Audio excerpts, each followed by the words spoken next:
Nous non, mais c'est pour qu'on voit le temps. Mais voilà, on peut nous donner. Mais voilà, on dit ça, nous pouvons nous donner. Que Jésus-Christ c'est ce qui parle. Amen. On veut sur on veut on veut l'écoute au bout. Mais l'écoute au bout. Oui, mais tant ouais il l'homme, on veut sur on veut. Celle-ci est notre fête. Nous gagnons ebe awadji jesi azanda po edo na inu doko mi ton le. Aujourd'hui doit être un grand jour pour chaque jour. Mi do na jawa. Nous devons être un jour. Do o Christ wo eku wo afondo ta mi ton me. Car Christ est mort et est ressuscité pour nous. Ewe na mi nukundi lo dagbe. Il nous a donné de l'espérance. Ewe na mi hunlega. Il nous a donné la vie. Ewe na bo doko mi ton le o mi na do. Et c'est lui qui nous donne l'assurance pour la personne qui tombe cette terre, nous allons entrer dans le royaume des cieux. Alléluia. Aujourd'hui est un grand jour pour tous les chrétiens. Alléluia. Amen. Maintenant, c'est pour les versets sur le maintenant. Qui peut nous rappeler le verset de mémoire de ce mois? Verset sur le maintenant, maintenant c'est pour lui même en flemme. De mémoire de ce mois qui peut nous le rappeler.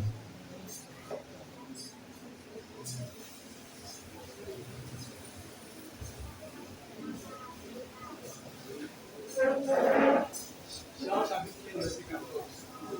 Vous êtes mes amis si vous faites ce que je vous commande.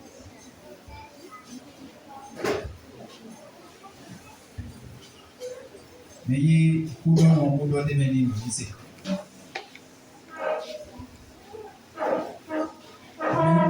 Amen. Verset de mémoire du corps. Jean chapitre 15, verset 14. Vous êtes mes amis si vous faites ce que je vous commande. Alléluia. Amen. Et bien là. Et voilà. Mais tout le monde va mettre le gaz à l'oreille. Mais harou mi go pongwe. Lisez la version forte. Et ils ont l'eau et ils sont millions. Mais ils vont toucher. Et mi non plo doué ils ont mis l'air. Mais na ils font toucher. Et mi non plo doué ils ont mis l'air. Mais na ils font toucher. Vous êtes mes amis si vous faites ce que je vous demande. Bon, mais bon si kono akuno zambe weli. Et nous l'avons déjà amené et le dimanche dernier. Bon, mais si me pède me de rien na ze yo do konto. Et nous avons déjà expliqué celui qui peut appeler. Mais de me rien me na ze blo konto me tona. Celui que nous pouvons faire avec nous. Alléluia. Amen. Mais il konto che yo adango me wenu no moins. Celui qui est mon ami dans le moment de douleur, je le vois. Mais il konto che yo de jeji yo bon kon budo no moins. Celui qui est mon ami, je le vois dans les pires moments. Si je suis dans un besoin, je vais vers lui et me trouve des solutions. Il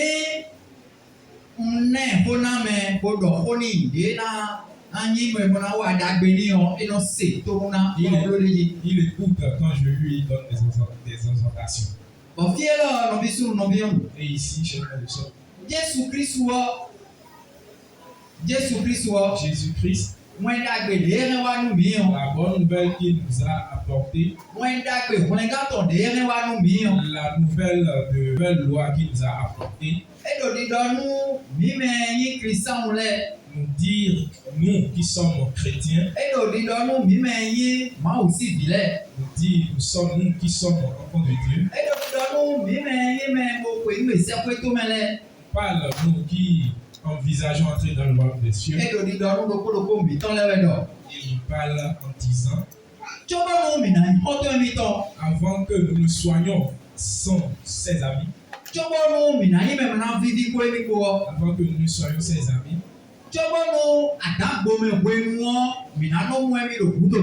avant que dans un moment de douleur, nous allons le voir. Lorsque nous serons en train de pleurer, il sera avec nous. nous de émis dans nous mille, ce qu'il nous a demandé, nous de écon mille, ce qu'il nous a enseigné, nous de édom de kolo mitan les dans minoir, ce qui ses recommandations. yime, bodo bibloé, Si nous le faisons, oui, nous disons ouais, mina y prend un mitan. c'est en ce moment que nous devenons des amis.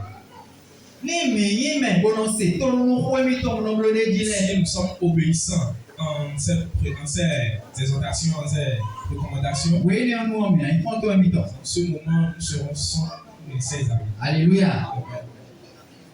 Après des beaux En d'autres termes, ils ont nous des kolo mitan les. il nous a donné des recommandations. Trala azode moi aussi azo kodoko miton de ko yisele minawale. En l'occurrence, l'œuvre de Dieu que chacun de nous qui sommes chrétiens devons faire. Alléluia. Nous ne ezo mi bo minawale o eyi photon kabi mina seto nu photon kelewea. C'est pas seulement obéir à sa parole, Amo azode yazo boye yeton modoko mi dona memenawa. mais aussi ses œuvres. Nous devons le faire. Alléluia. Amen. Ma bonsi apapwe doko dikle Nous allons entamer nous la première partie. mais yime bokolo ma aussi azode de wale. Pour ceux qui exercent déjà une certaine œuvre dans la maison de Dieu. Nous boye Jésus Christ le ma wa azode boemi. C'est vrai, Jésus-Christ a dit de faire un travail pour lui. Mawo ma ba do numi bon se to ti me bodo biche wa zo le numi. Dieu m'a dit dans les oreilles, mon fils, fais ceci pour moi. Alléluia. Amen. Nous bizi azo bo ti te bodo wi wa. Et c'est vrai, nous avons commencé l'œuvre, Amo no kam yo do kwa do buto fine. mais il y a une interrogation qui est sur nous. Ne wa zo bo we do ko mi ton le. Comment est-ce que nous exécutons cette œuvre? Ne we do ko mi ton le mi ya zo bo ko do ai ka mi ton ko bodo biblo e bon. Comment est-ce que chacun de nous faisons l'œuvre de Dieu? Mi do biblo e ko do azon yo ko we a. Est-ce que nous le faisons avec des gémissements? Mi do biblo e ude we a. Nous faisons malgré soi? Mi do biblo e ko do we wusi bezan ko we a. Nous le faisons avec la vie de pécheresse? Mi do biblo e ko do nena blokon kabi bon ejro mi ancien ikawe. Est-ce que nous le faisons malgré soi? Mi do biblo e ide ejro mi bon we a. Est-ce que nous le faisons comme cela nous semble? Kabi wede mi do tan we mi do aso mo koton wa. Ou nous le faisons à un moment où nous le voulons? Alléluia. Alléluia. De bu mi ton. De na do aso wa we de ka condisant de le. Aucun de nous qui serait en train d'exercer les œuvres précédemment citées, De bu mi ton. De na do aso wa we kodo négligence we a kabi kodo paresse ko we a. aucun d'entre nous qui serait en train de faire l'œuvre de Dieu avec la négligence ou avec paresse, Minimum vetoro mi do aso wa mo we o. Mi do Jésus Christ si nkoton yi we o. ne pensons pas si nous sommes en train d'exercer l'œuvre de Dieu ainsi, nous ne sommes pas en train de faire sa volonté. Do ye o no bi sunu no bi on. Parce que lui, chers frères et sœurs, E se to lu tonton. il a été obéissant. Bon no de doni wa bo bi bo wa. Et ce qu'on lui a dit de lui faire sous cette E wa bo ablo. il est venu le faire. Alléluia. Amen. Bon azo yo de wa. Et cette œuvre qu'il a accomplie, Si on peut pas nous we mi de petit. et c'est son anniversaire qu'on est en train de faire aujourd'hui. Alléluia. Amen.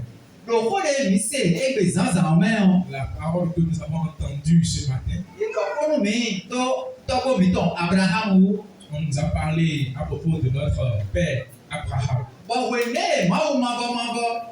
E doni so viton do ko no de ni wana de sa bon we mi na. Et lorsque l'Éternel lui a dit de prendre son seul fils bien-aimé, de le sacrifier pour lui, Bébé do ke di mi do e ku fo nko. la Bible nous a stipulé qu'il n'a pas douté de sa parole, de cette parole-là. E chite. Bo zevio, bo kwe bo sabe. Effectivement, il s'est levé, il a pris l'enfant pour le sacrifice. Alléluia. Amen. Donc on est lycée sans en même mon cœur. Dans cette même parole du matin, Ye do mi do. We ne ye we mbe ko do viton Isaac ko. il nous a été dit, lorsqu'ils étaient sur le chemin, et lui et son fils Isaac, Vieux quand vieux toto Abraham do tochi. Mirena qui aurait fofi. Le père et l'enfant a demandé à son père, mon père, nous avons le fardeau, nous avons l'allumette. Bon, voilà, des milliards ça, on t'es milliards ça bon, non? Maintenant, quel est l'agneau qui serait immolé pour l'Éternel? Abraham y benu biton bolo. Ma ou sunana. Et Abraham a répondu à son enfant que Dieu me pouvoira à ça. Nous voyons des gens. Effectivement, quand ils étaient arrivés, To ebla alors nous vieux. le père a lié l'enfant Posez le boss à quoi dit. et il a mis sur l'autel. Alléluia. Ouais. Bon, nous comptons à qui cambio mieux qu'à bibolo. Prenez dans nous mieux et doit pas aller en quoi. Et le devancier nous enseignait quelque chose à propos de cette. Bíbélì kúkà ló kéjì lọ fìyọ ewúhùn lọ tàbí fìyọ ẹ̀jẹ̀tasí ẹ̀dìbò tẹ̀gbì gbẹ́jì lọ ìkúná sẹ́mìsẹ́ sàbọ̀nà bíbélì yọ ekún ló kéjì Que o. la Bible n'a pas mentionné si l'enfant a riposté ou l'enfant a crié, et la Bible ne nous a pas montré ça. Fìyọ sì kú lọ kó tìyà.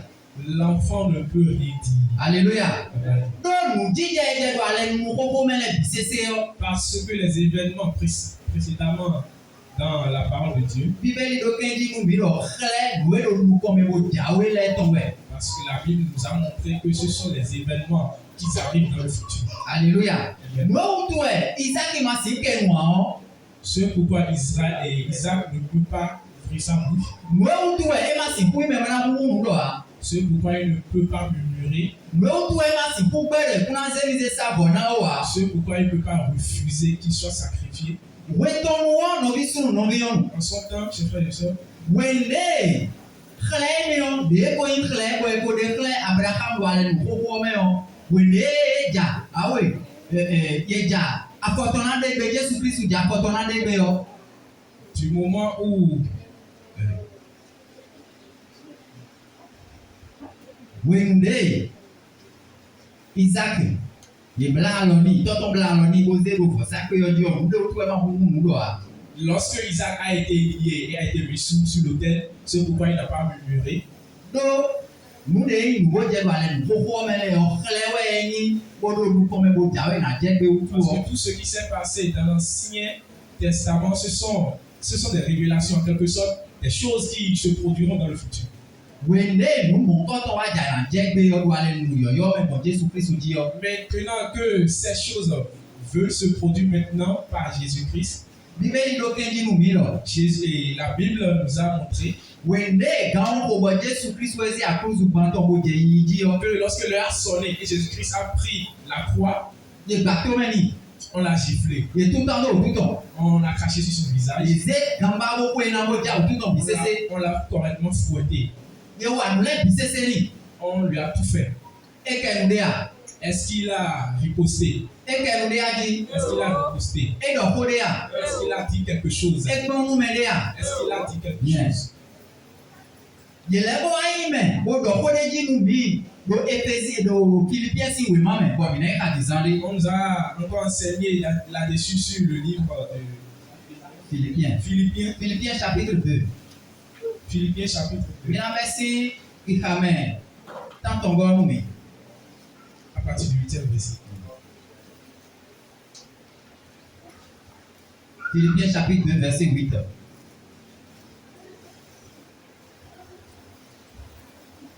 Philippiens chapitre 2 verset 8. Il s'est humilié lui-même, se rendant obéissant jusqu'à la mort, même jusqu'à la mort de la croix. Il est bon. Philippiens chapitre 2 verset 8.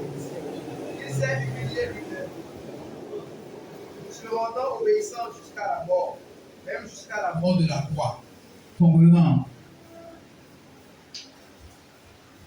Eyi gbe, o sɔ ele gbe, o ṣètò nubawo, kaka yi, ku, àkóso jiwɛ, eku de dɔ. Alléluia. Yedɔ eyi gbe. Il s'est humilié, Bo se tonu ma o. il a été obéissant, Eyi gbe. il a accepté Bo se de we. et il s'est humilié Bo se tonu ma o. et a été obéissant à Dieu. Nu do kpɔ pɛpɛpɛ ewɛ Isaac de su do we tɔnu do C'est zɔn. la même chose que Isaac avait fait entre temps. ezele we Il s'est humilié. ko se to mu toto Il a obéi à son père. ewe sombo ema si ku ime na ku mu do a Pourquoi il ne pouvait pas parler? ewe sombo ema si ku be do ima se ni se sa bo na C'est wa pourquoi il ne pouvait pas refuser d'être le sacrifice. amo Mais, do we ni onu do ale mu popo me o entre-temps, dans l'Ancien Testament, dide e ko do ni bo e sansa comme il nous a été dit ce matin, mu ko e ma o ma bo c'est vrai, l'Éternel, ezeli on do te l'a mis sale bona khle we yi mu bo dawe na je ke lu ko me o e pour nous montrer ce qui se produira dans le futur. emi o we zon no bi sunu no bi yonu mo do ko mi dale de so egbe o C'est pourquoi, chers frères et sœurs, nous aussi aujourd'hui, mi do na ime na se tonu nous devons être obéissants. mi do na ime na blo mu ne Jesu Christu zo mi le Nous devons faire tout ce que Jésus-Christ nous a recommandé. mi do na ime bo ni mi ja bu se ko to meton Si nous voulons vraiment hériter du royaume des cieux, mi do na se Jesu Christu ze ko to mi to na egbedi nous devons faire de Jésus-Christ notre ami. mi do na se tonu Jesu Christu Nous devons obéir à Jésus-Christ. bon mu de ezo mi le bi se se Et yo tout ce qu'il nous a recommandé, mi do na ime bo na blo nous devons le faire. alléluia Amen. egbedi yo Aujourd'hui, mi do ta na se tonu Jesu nous Christu n'avons a plus le temps d'obéir à Jésus-Christ. bon mi no blo mu mo to to mi no do mo nu Jesu Christu bo wa lo mi to le Et nous disons cela à Jésus-Christ à travers le comportement. mi no do mo ni ko ziza mi to le me Nous nous exprimons ainsi à travers le comportement. wede buru de do ko mi to bo mi sa À chaque fois où chacun de nous, mi do di do nu Jesu Christu wa do ko so gbe na do wa zo to ya nous disons à Jésus-Christ que je ne suis pas encore apte pour exercer ton œuvre. nko so gbe na do ai se we lo egbe ya Je ne suis pas encore prêt pour t'adorer aujourd'hui. egbedi yo na si ku ime na blo du lo de ado mi o wa Aujourd'hui, je ne suis pas en mesure de faire ce que tu me demandes. alléluia Amen. alléluia Amen. mi ka do afo de bon mo we o Et si nous mettons en pratique ce genre de démarche, ne we mi ka ime na bi o se ko to comment est-ce que nous pourrons entrer dans le royaume des cieux? ne we mi ka ime na yin ko ton Jesu Christu ton Comment pourrons-nous être l'ami de Jésus-Christ? alléluia Amen. alléluia Amen. no bi sun no bi sun Chers frères et sœurs, mi ni tu no sachant que nu de bude Jesu Christu do mi ni blo le tout ce que Jésus-Christ nous a recommandé, nu de bude e do ton si mu to me le tout le ce qui est sorti de sa bouche, bisese we na zebra ze da bo nu mi na de bisese we na zebra ze da bo nu mi na toutes ces choses nous sera appris comme nous lors du pain. mi se ko de le wa do mi do jansi we ma me do Et mo pourtant, ke ce qu'il nous dit dans le livre de Jean, Jean chapitre 15 verset 10 Jean chapitre 15, verset 10, Dans 15, verset 10. Si vous gardez mes commandements, vous demeurerez dans mon amour. De même que j'ai gardé les commandements de mon Père et que je demeure dans son amour. amen kongo ma ni kan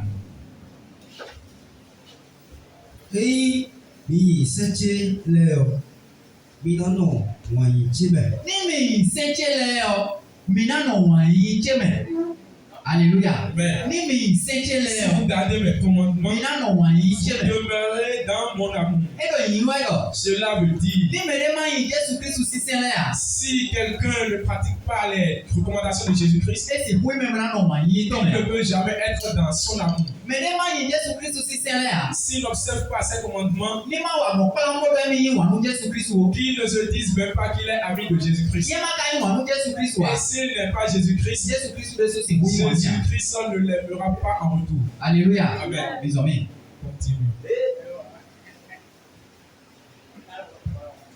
le nye yi toche si sengle godo wanyi to me ondo le nye yin tọ́jú sí sẹ́lẹ̀ kóró wọ̀nyí tọ́gbọ́ ọdọ́. Alléluia. Mo nọ bí sùn nọ bí yàn. Donc, chers frères et sœurs, Mi gbọ́ bọ́rọ́, mi ní ṣètọ́nú. donc, obéissons à Jésus-Christ. Mi gbọ́ bọ́rọ́, mi ní nà wọ̀nyí yí Jésù Kristu tọ̀mẹ̀ kò tó sí sèmi tọ̀mẹ̀. Mettons-nous maintenant sous l'amour de Dieu et restons dans l'obéissance. Alléluia. Amen. Mais ní bò dé lò, máa ò sẹ́wẹ̀ dé dúró dé sùn lọ́gbọ̀n. Celui qui adore le Seigneur Jésus-Christ comme cela lui semble, Bọ̀ ezi alisi sẹ́ Jésù Kristu tọ̀lẹ̀ di yọ. et il a déraillé des recommandations de Jésus-Christ, Ní máa yín mẹ́ bò bẹ́ẹ̀ dúró mi lò, máa ò sẹ́wẹ̀ o. qu'il ne se dise même pas qu'il est en train d'adorer le Seigneur. Ní máa yín mẹ́ bò bẹ́ẹ̀ dúró, pẹ̀lú yọ, èmi náà ìṣẹ́wé tó Il mẹ́ ne wẹ̀ o. pense même pas que lors de la trompette qu'il ira quelque part. Alléluia. Amen. N'o tó ń sẹ́nu Kristu wọ̀ ẹ̀mí náà de. Parce que c'est dans l'obéissance à Jésus-Christ que nous wani serons. to me we mina de C'est dans son amour nous serons.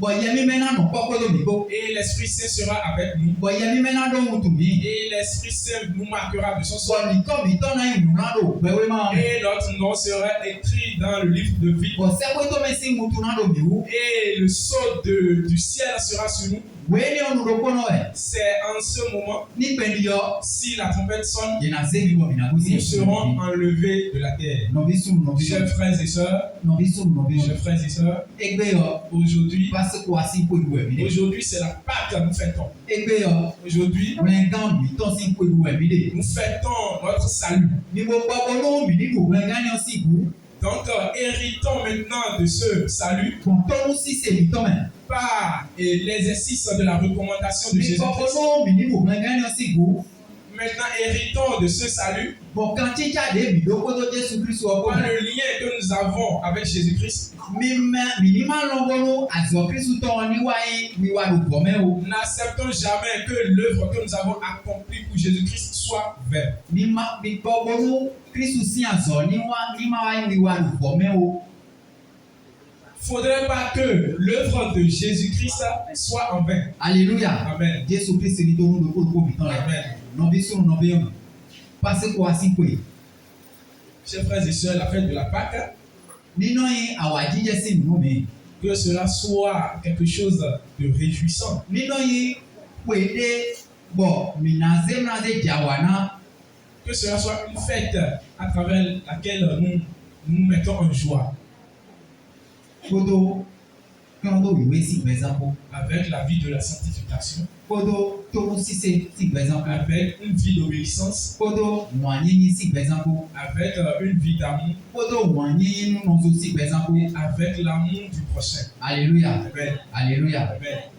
Jésù Kristi dónú Que le lóko Seigneur kó sọlẹ̀ Jésus-Christ nous bénisse gbogbo àlọ́nù mi ló gbèjì sọ́ni et rẹ̀ nous aide dans ce voyage. nínú de sí ìwúdónú mi kánà ló gbọ́ alọ́gọ́ sí kóté lò gbèjì sọ́ni ọmọ ẹ̀mí kákòrò bí sẹ́sẹ́. Et tout ce que nous aurons besoin pour ce voyage, nous l'avons déjà. Ní gbọ́ kódòdó mi tán lẹ sí. Le reste est entre nos mains. Tó ń ṣiṣẹ́ L'obéissance eyín owó máa bọ̀ sísá. est mieux que le sacrifice. Bíbélì ọ̀rẹ́ ló kéjì nù mí. C'est la parole qui le stipule. Jésù Kristi tó ń lo kódòdó Que mi le tán lẹ. Seigneur Jésus-Christ nous bénisse. Òdòdó tó ń ṣiṣẹ́ ló Et kódòdó mi tán lẹ. bénisse aussi notre obéissance. Pé ọkùnrin ìdàgbé wa ẹ̀kọ́ yìí ń lo kódòdó mi tán lẹ. Faites la Lò Jésù Kristi puissance Nazareth. de Jésus-Christ.